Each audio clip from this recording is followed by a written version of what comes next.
నమో ఆంజనేయం నమో దివ్యకాయం నమో వాయుపుత్రం నమో సూర్యమిత్రం నమో నిఖిల రక్షాకరం రుద్రరూపం నమో మారుతిం రామదూతం నమామి.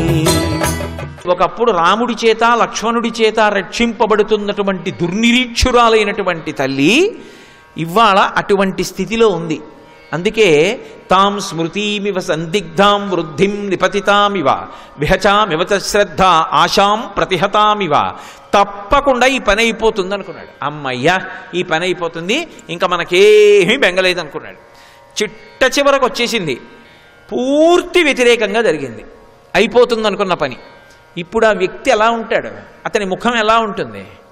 అలా ఉందిట సీతమ్మ. ఆ తల్లి యొక్క మనస్థితిని చెప్తారు.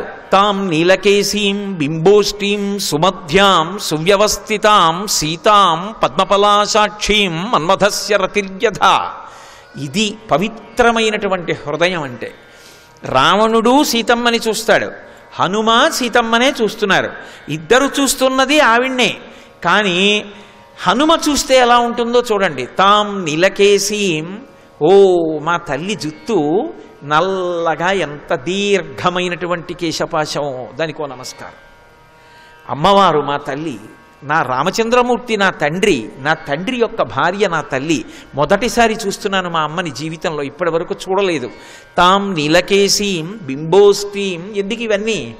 మా స్వామి మహాందగాడు, పుంసామోహన రూపాయ పుణ్యశ్లోకాయ మంగళం, ఆయనకి తగిన ఇల్లాలు మా అమ్మ. ఆ భావనతో చెప్తున్నారు. బింబోష్ఠీం, ఎర్రదొండ పండు వంటి పెదవి కలిగినది. సుమధ్యాం, చక్కని నడుము, సన్నటి నడుము కలిగినది.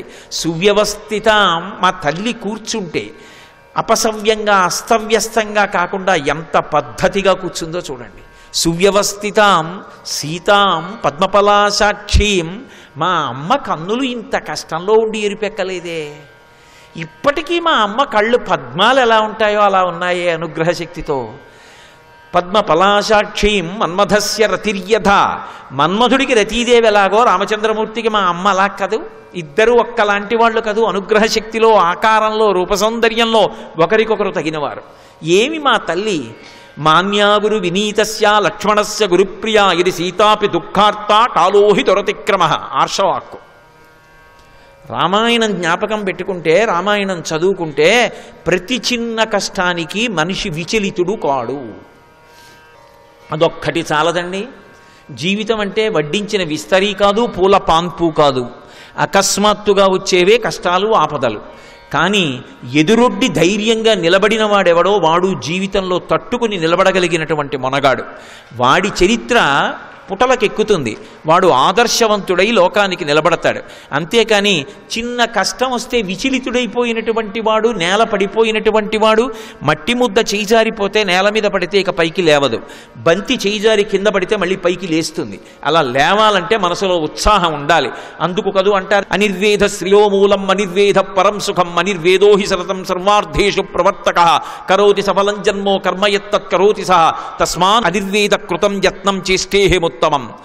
ఇంతకన్నా చెప్పగలిగిన విషయాలు ఎక్కడైనా ఎవరైనా చెప్పిన ఉంటాయా? సత్యం వద ధర్మం చర. ఆకాశము భూమి ఈ మధ్యలో చెప్పాలి తప్ప దాటి చెప్తావా, కిందకెళ్ళి చెప్తావా? సనాతన ధర్మంలో చెప్పబడని విషయాలు చెప్పగలిగిన వాడు ఉండడు. ఎందుకంటే సమస్తము సనాతన ధర్మమునందే చెప్పారు. ఎంతో అద్భుతంగా చెప్పారు వ్యక్తిత్వ నిర్మాణం గురించి నిజంగా. అందుకని ఆ తల్లి గురించి చెప్తున్నారు. ఆమె ఎవరు అంటే మాన్యా గురు వినీతస్య లక్ష్మణస్య గురుప్రియ. గురువుల చేత శిక్షింపబడినటువంటి బుద్ధి కలిగినటువంటి వాడు లక్ష్మణస్వామి. ఆయన సామాన్యమైనటువంటి భక్తుడు కాడు. ఆయన యొక్క భక్తి అనితర సాధ్యం. ఆయన బుద్ధి అంత గొప్ప బుద్ధి. రామాయణం చదివితే అబ్బా ఏమి లక్ష్మణస్వామి, ఏమి భక్తి అనిపిస్తుంది నిజంగా.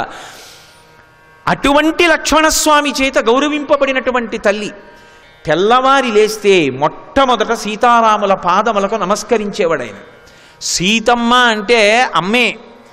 తల్లి సుమిత్రని విడిచిపెట్టేశాడు. మా వదినమ్మ నాతో ఉంది చాలు, మా వదినమ్మ నా తల్లి అనుకున్నాడు. ఈ దేశంలో వదినమ్మ అంటే కన్న తల్లిలా చూడడం ఎంత గొప్ప సంప్రదాయమో. వదినమ్మ పక్కనుంటే అమ్మని మించి ఉంటుంది అని. నిజంగా ఆ లక్ష్మణస్వామి ఏమైపోయాడో అని ఆ తల్లి ఎంత ఏడ్చిందో నిజంగా. అసలు రామాయణము కుటుంబ వ్యవస్థ అని మాట్లాడితే ఓ కుటుంబం అంటే ఇలా బ్రతకాలా అనిపిస్తుంది.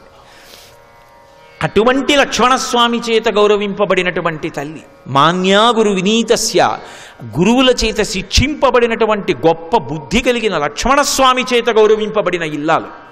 మాన్యా గురు వినీతస్య లక్ష్మణస్య గురుప్రియ, పెద్దలైనటువంటి వారందరి చేత కూడా ఓ ఒక కోడలంటే ఇలా ఉండాలి అని కొందరన్నారు, ఆడపిల్ల పుడితే ఇలా ఉండాలి అని కొందరన్నారు, వదినగారంటే ఇలా ఉండాలి అని కొందరన్నారు, అసలు యువరాజుకి భార్యగా ఉండాలంటే ఇలా ఉండాలి అని కొందరన్నారు, అసలు ఆడపిల్ల అంటే ఈమె అని కొందరన్నారు.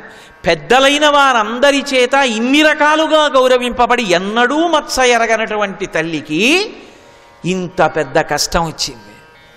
రాక్షసీ స్త్రీల మధ్యలో ఉండి దుఃఖపడుతోంది. ఎవరు? పెద్దల చేత కూడా గౌరవింపబడి ఎటువంటి జీవితం అని పొగడబడినటువంటి తల్లి ఇటువంటి దుష్టుల మధ్యలో చేరి బాధపడుతోంది. కాలోహి దురతిక్రమ, ఏమి కాలం, ఎటువంటి వారిని ఎలాగైనా చెయ్యగలదు. కాలాన్ని అధిగమించడం ఎవరికీ సాధ్యం కాదు, దాని బలం అటువంటిది. ఒక్కటి ఆలోచించండి, రామాయణం ధారణలో ఉంటే కష్టం వచ్చినప్పుడు ఈ శ్లోకాలు జ్ఞాపకానికి వచ్చాయనుకోండి, ఓ నేను పడుతున్న కష్టం ఎంత, నా తల్లి సీతమ్మ పడిన కష్టం కన్నా పెద్ద కష్టమా, నేను పడుతున్న కష్టం ఊంచుకునే శక్తి నా తల్లి నాకు అనుగ్రహిస్తుందని నిలబడగలుగుతాడు మనిషి. లేకపోతే దాన్ని తట్టుకోవాలి అంటే రామాయణాది కావ్యములు ఊతమిస్తాయి. అందుకే ఋషికి రుణపడిపోయాం మనం. ఋషికి తర్పణ ఇవ్వడానికి కారణం అదే ఈ జాతి. కాబట్టి మాన్యా గురు వినీతస్య లక్ష్మణస్య గురుప్రియ, ఇది సీతాపి దుఃఖార్త కాలోహి దురతిక్రమ. అటువంటి తల్లి ఇంత దుఃఖపడుతోందా? సాయం కావాలి నన్ను ఎవరి కష్టంలోంచి బయటికి తీస్తారని. ఓ కాలోహి దురతిక్రమ, కాలాన్ని దాటడం ఎవరికి సాధ్యం కాదు. ఏం ఆశ్చర్యం!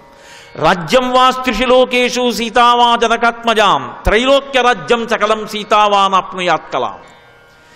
3 లోకముల యొక్క అధికారం, 3 లోకములు మన చేతిలో పెట్టి వీటి మీద అధికారం చలాయించంటే అది గొప్పదా?